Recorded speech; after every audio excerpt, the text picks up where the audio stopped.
Friends, welcome to the complete zero to hero course in software world, and we are on the week 2, and today we are going to complete the primitive data types part. With this, we'll be completing this entire section.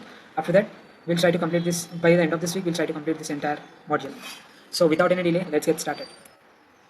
So if you take a quick recap from the previous class, what you have learned, we have learned the variables in the JavaScript. What actually are variables in JavaScript are nothing but, if I tell you in a short, it's like a container or a box which stores some data in it. Variables are nothing but it's a container or a box which stores some data in it. So what kind of data goes into that variable is known as the data type of a variable. That's it. Let's say in simple, if I write it,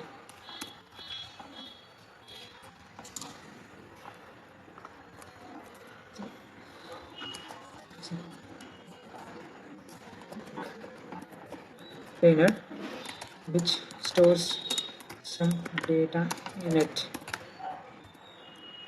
And what is data type?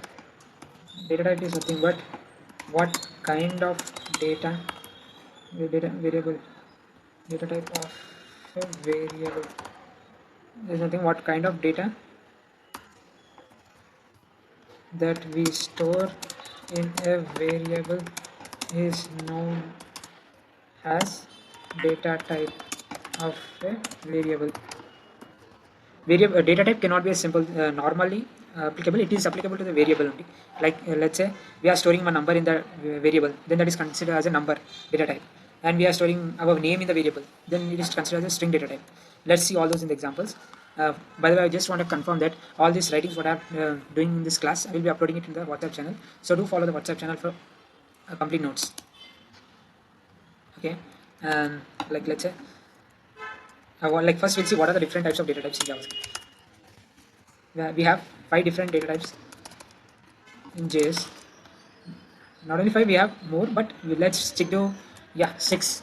We'll take it as 6 in JS. Like it is really important. These are the main base data types. The first one is number data type. The second one is string data type. The third one is number, string, and the boolean data type. The fourth one is undefined data type. The fifth one is null data type. So these are all the 5 different data types that are present. So we'll see examples of this. Let's say there's a variable called data. So we can store anything in it. Let's say we are storing 10 in it. Then if I do a console log of this, like what is the type, if I want to check what is the type of this data, we need to use the keyword type of. Using this we can check what is the data type of this variable. And if I run this code,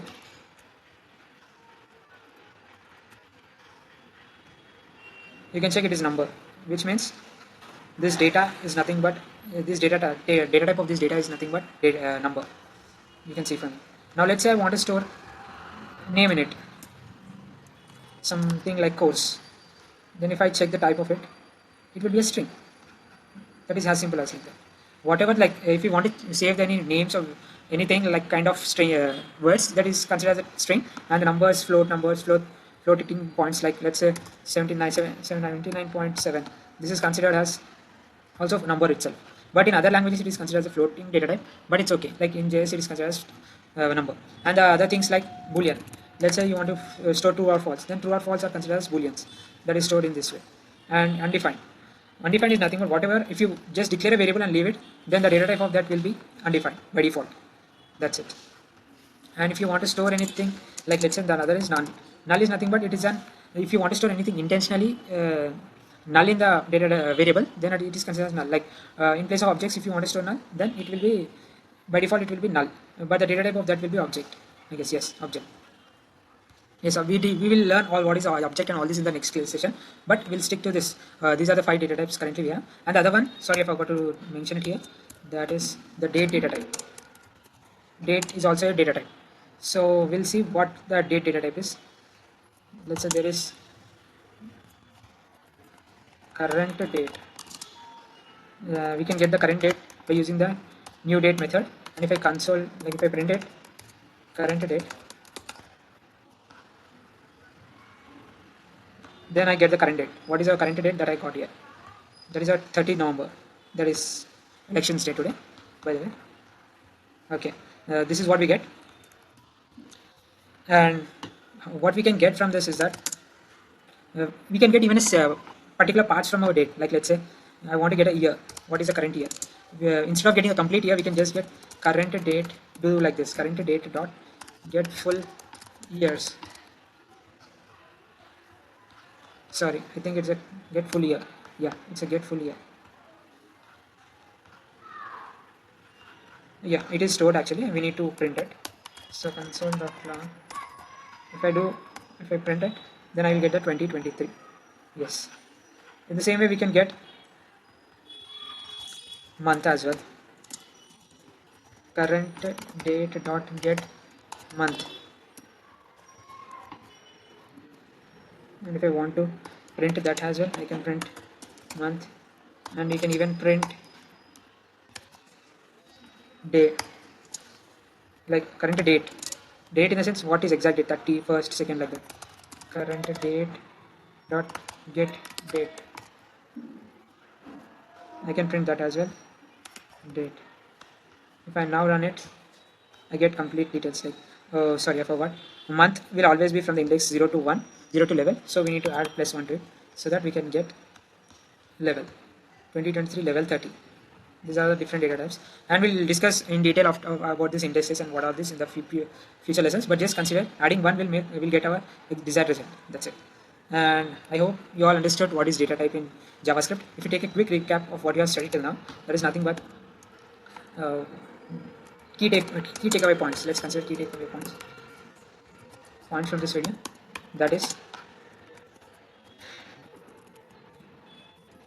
what is data type,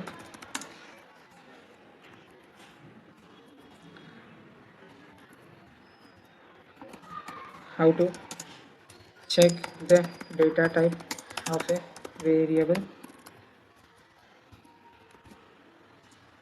and the other one important point I forgot to tell is that JavaScript is a dynamically typed language. So we do not need to explicitly tell this is a number, please store it, this is a string, please store it. But it will intentionally be storing based on the data, it will be automatically considering it as a number or a string. So since JavaScript is a dynamically typed language,